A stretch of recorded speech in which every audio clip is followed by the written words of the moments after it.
You're fake, man.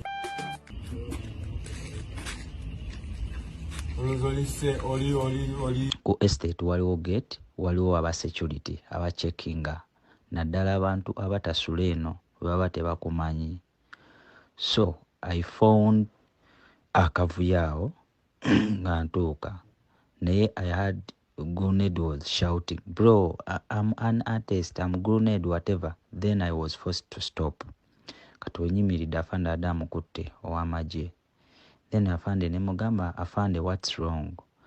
Oyo artist mumanyi bamuyita grenade. N'agamba yani ye grenade? Ne bamugamba nti bw'aba muyimbi kitegeeza kukuba bantu. Kakati awo ku gate awo wabeerawo basikali abawerako. Naye I've heard nti alwanyeeko n'abamu nga bagezaako mu stoppinga n'abakuba. Era olaba ne mu video eyo grenade ayinako some blood wano ne mu kaviiri wano. Kati awo I talk to him nemugamba grenade olina ab'amateeka, so relax, cool down, talk to them. N'agamba bro biki nze bampisa we bati biki.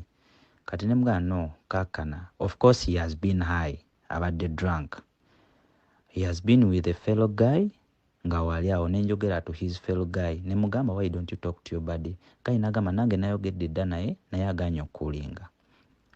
So kati awo netandika okulira different explanations. Kitegeera. Then the chairman ow'ekitundu ne amukubira naye watuukidde. So ekyo ekifaananyi ekyo we tukikubidde grenade abadde ayogera ebigambo bingi ne chairman. Chairman kwe kumugamba ogamba oli muyimbi katukube n'ebifaananyi tubiteeke ku mawulire. Then I took that pic and that short video. Ebiri Uganda byocha ebiri Uganda byocha nate ebipya ebyaguddewo akawungezi akeggulo omukulu Gulnet official abwatyo yakwatiddwa nga bwemulabye mu katambi awo. Story no yavuddeyo lunaku olw'eggulu ekiro nebanga ate ekula mpola tugiwamuko ku budde okulaba nti tunoonya ddala ki ekyabaddewo ku ground. Omukulu ono Gulnet official ekyabadde ekyamukwasizza olunaku olw'eggulu. Bwe bityo Gulnet yakwatidde mu estates ezimu gye yakwatiddwe okubeera nga ate atunka n'emisango nga gino bwe giti.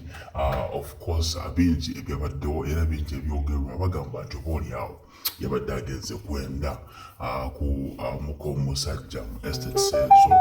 Of course n'abanga ate akwatibwa. Yavuddemu ebigambo bingi nnyo n'avuma chairman obaolyawo.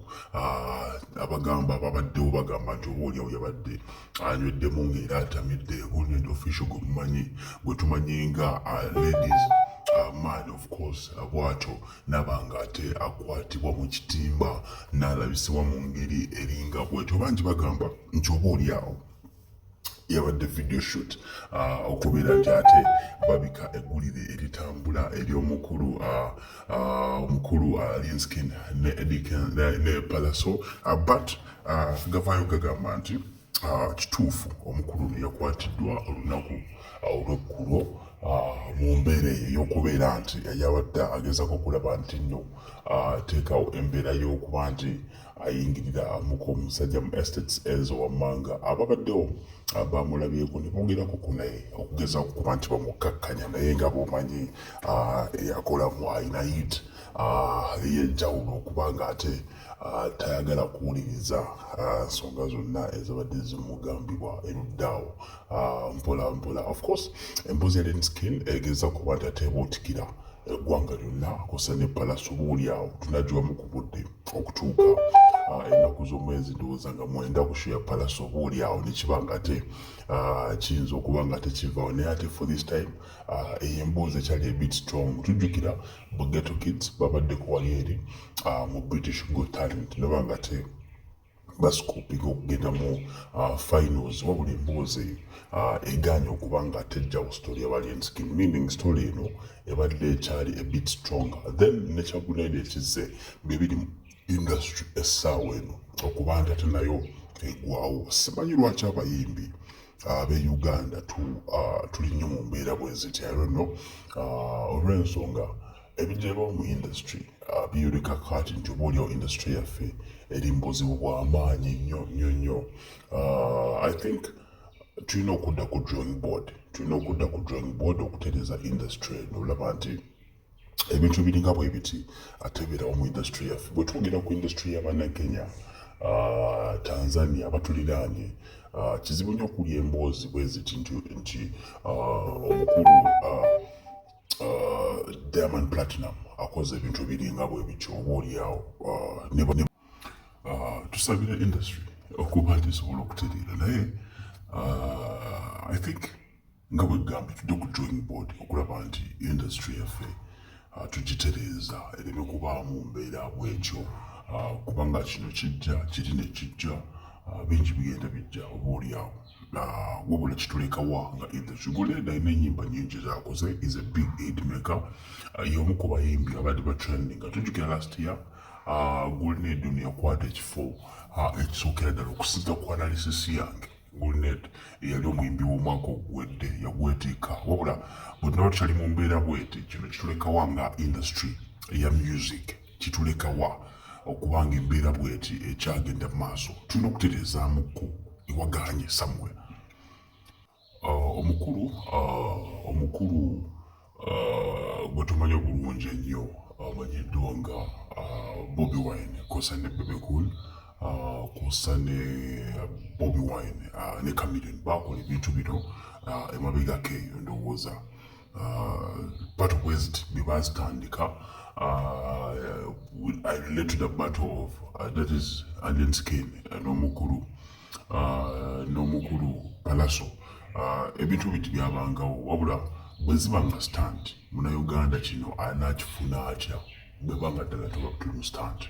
Bwe taba stand kirekawa industry yaffe eya Uganda eya music, kiba kikirekawa okuba nti tubeera mu battles bwe ziti oluusi ezitasaana n'okuteekawo stance ez'enjawulo oba oliawo okupushinga oluyimba, kiba kitulekawa kubanga audience ekyo munnayuganda kyayagala ddala. Munnayuganda ekyo kyayagala okuba nti tumuteeka mu mbeera bwetyo, ye munnayuganda ekyo kyayagala.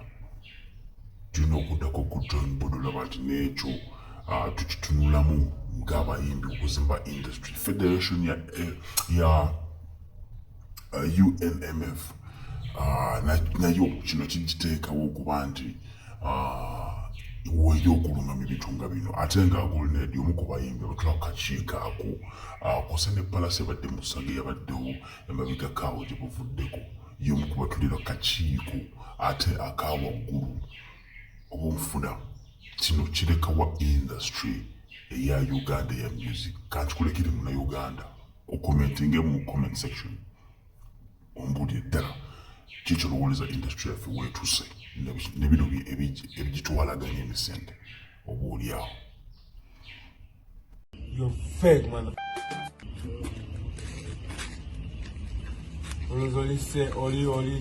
Ku estate waliwo gate, waliwo aba security abacheckinga naddala abantu abatasula eno baba tebakumanyi.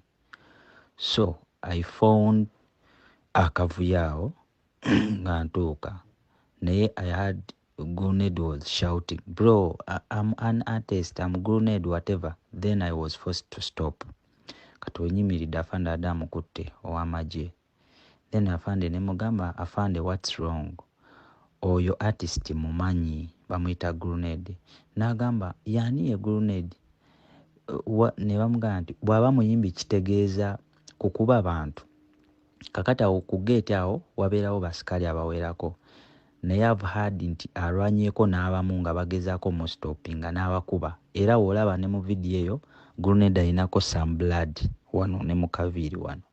Kati awo I talk to him nemugamba Gulned olina ab'amateeka, so relax, cool down, talk to them. N'agamba bro biki nze bampisa bwe bati biki.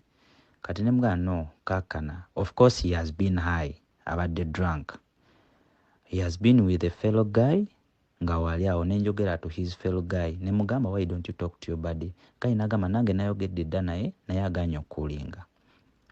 So kati awo netandika okulira different explanations kitegeera. Then the chairman ow'ekitundu n'amukubira naye watuukidde. So ekyo ekifaananyi ekyo we tukikubidde Gulned abadde ayogera ebigambo bingi ne chairman kwe kumugamba ogamba oli muyimbi katukube n'ebifaananyi tubiteeke ku mawulire. Then I took that pic and that short video.